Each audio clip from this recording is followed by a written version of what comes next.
All right, halftime in Indianapolis, and boy, what a high-scoring game! Really good half for Sacramento. They lead 71-64. Both teams shot the ball very well. The Kings at 58%, Indiana at 63%. You know, Sacramento is shooting the ball at a good clip from three, 6 of 17.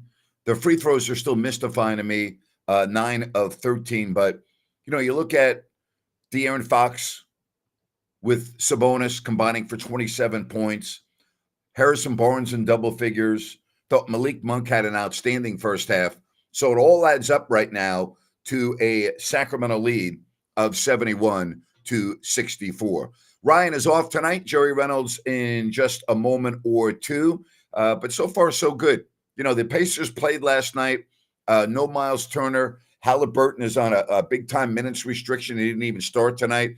He came in at the start of the second quarter, only played 8 minutes. So he's not going to play that much in the second half, probably 8 more minutes, maybe, right? So, I'm looking at Siakam.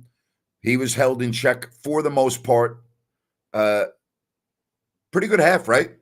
Pretty good half. We talked about this a day ago. I don't understand how Sabonis is not on the All-Star team. I really don't. I don't get it. It was very scary in that first minute when he took that hard fall. Looked like his shoulder was bothering him, but, that's all good now. All right, Mr. Indiana himself, the Hoosier, Jerry Reynolds here at Intermission. Hello, Jerry. Well, Grant, great to be with you. A really fun game. Obviously, the Pacers and the Kings played a lot alike, fast Yep. paced, look to score the ball. I thought that second quarter, the Kings really did play some pretty good defense. Did a nice job pressuring and forcing some turnovers.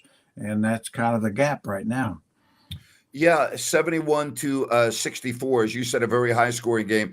Both teams, though, shot the ball at a very good clip. So I'm going to ask you, because I agree with what you just said, but if you had looked at the numbers, you would say the Kings are not playing good defense because Indiana is shooting nearly 64% for the game. But I agree with you. I thought the defense in the second quarter was very good. Yeah, I mean, I wouldn't say I thought the first quarter wasn't particularly good at all. Yeah.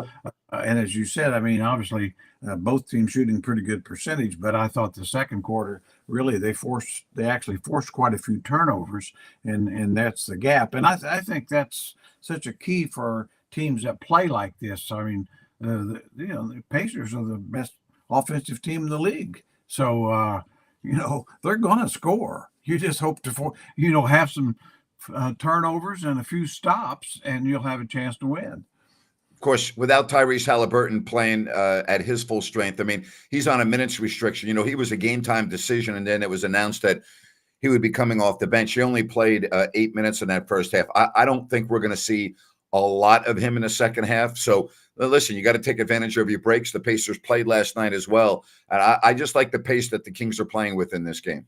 Oh, I do too. I mean, that's where the Kings are at their best, up and down. Of course, so are the Pacers. But I like the kind of shots the Kings are getting. Obviously, De'Aaron and Domas are playing, as all stars as they should be. Certainly, I mean, so they're playing at a high level, and I think getting some nice contributions. So the bench helped out a little more tonight so far, and that'll be a key in the second half. You're going to have to get a good bench production. I thought Malik Monk was outstanding in that first half. I mean, he did everything. Not only did he score, but, Jerry, he had 4 assists. He had a couple of rebounds. I mean, that was an outstanding half for Monk.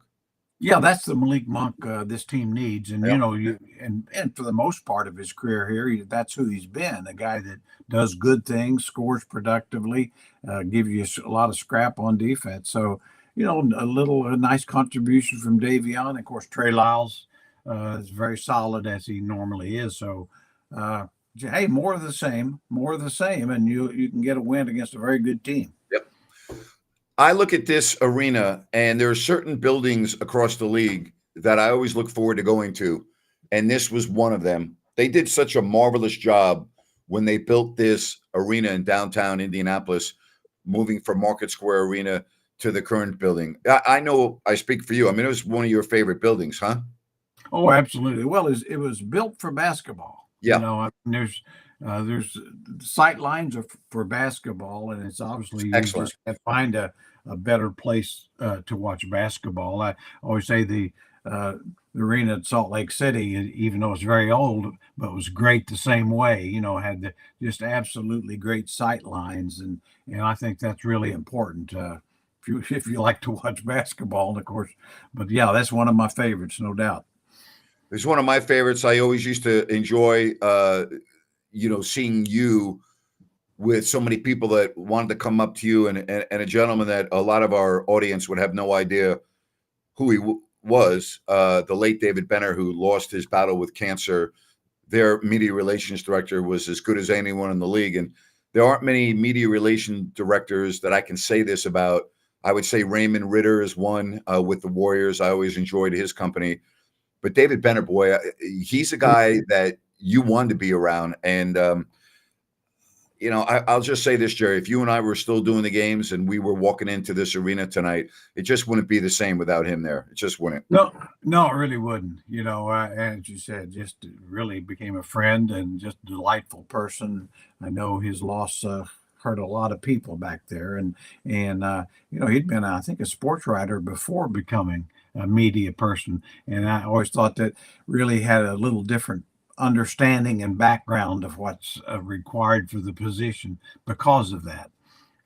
Glad to have you all here. Don't forget, post-game show is going to be coming up right after this game. You can also call into the show if you want. So feel free to do that. Call into the show. You've got the QR code right up there. So Jerry and I don't know anything about QR codes. We don't know how they work. We don't know how to do anything. But we do put it up on the screen for your viewing pleasure. How's that, Jerry? That's very good because obviously most of the people watching know more about it than we do. That's for sure. All right. How many points you think wins this game tonight? I think it's going to take 135. Wow. You know, I mean, I think this is one of those games and teams that I don't think they slow down much in the second half. So I think you're going to have to keep scoring the ball since both teams want to do the same.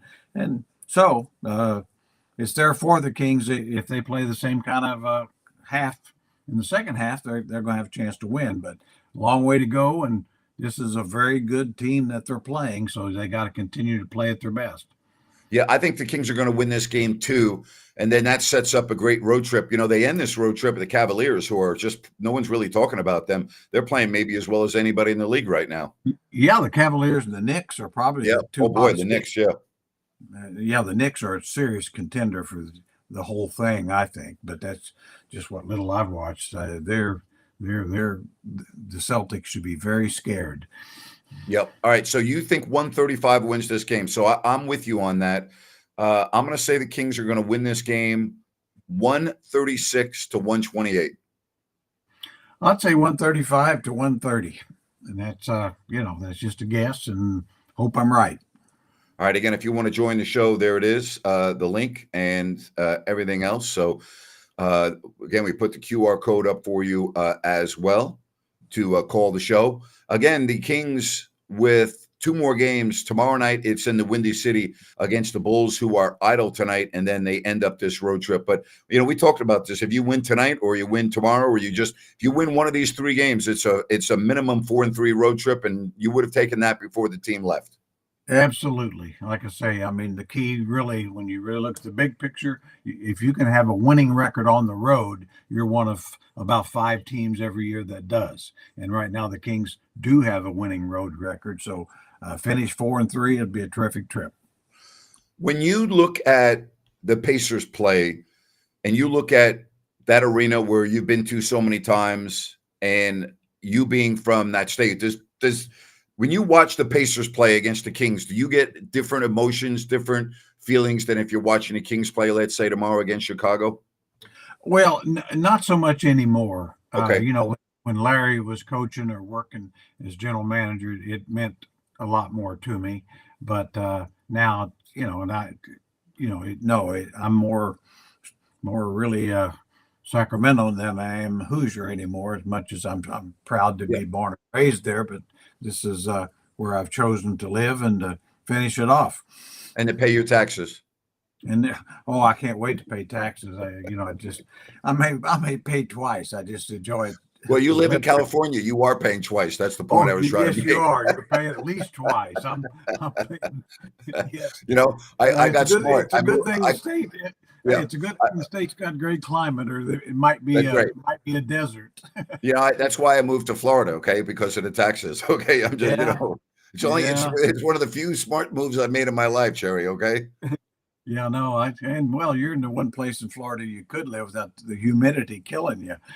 Yeah, You I got to tell you, it doesn't really bother me that much because growing up in where I grew up on Long Island, and we didn't have air conditioning, and it got hot and humid in the summer, and the humidity has never really bothered me.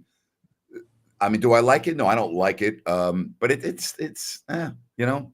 But Well, would I rather yeah. have the dry heat? Yes, obviously, I'd rather have dry heat. Yes. But I've always thought though that with Miami getting the ocean effect as well. Really, it's not like Orlando. When you Yep. go into Orlando, I just start sweating when I get off the Oh, plane.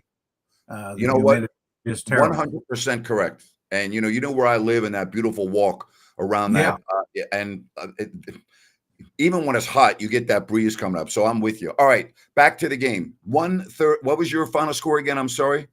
135 to 130, I think. Okay, so you really think that you do expect both these teams to keep stepping on the gas pedal, right? You don't see a drop off, do you?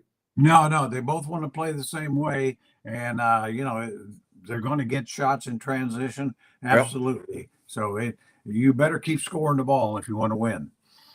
All right, you're good tomorrow when we are doing a Chicago game because Ryan's off, so I'll be solo, and I'm hoping you can join me again tomorrow at halftime. I will be here. You know, you Can't got you get a haircut. No, I just washed it. Oh, okay. Well, that's good because somebody No, was I mean, complimenting I had it. complimenting you on. Gee, Jerry looks good with a haircut. And I just got my haircut. I'm thinking, wow, maybe me and Jerry got our haircut on the same day. Where we take this seriously. We want to look our best for everyone, Jerry. Absolutely, yeah. I was thinking about putting on makeup, but the mood passed. Yeah. Well, thank goodness for that, Jerry. We'll talk to you tomorrow. Thank you, sir. So, good luck on the rest of the way, guys. And so have a happy show afterwards. Happy show, and no makeup for me either. Not going to do it. Talk to you after the game. The Kings lead 71-64 at the break. Back here in about an hour. Bye-bye.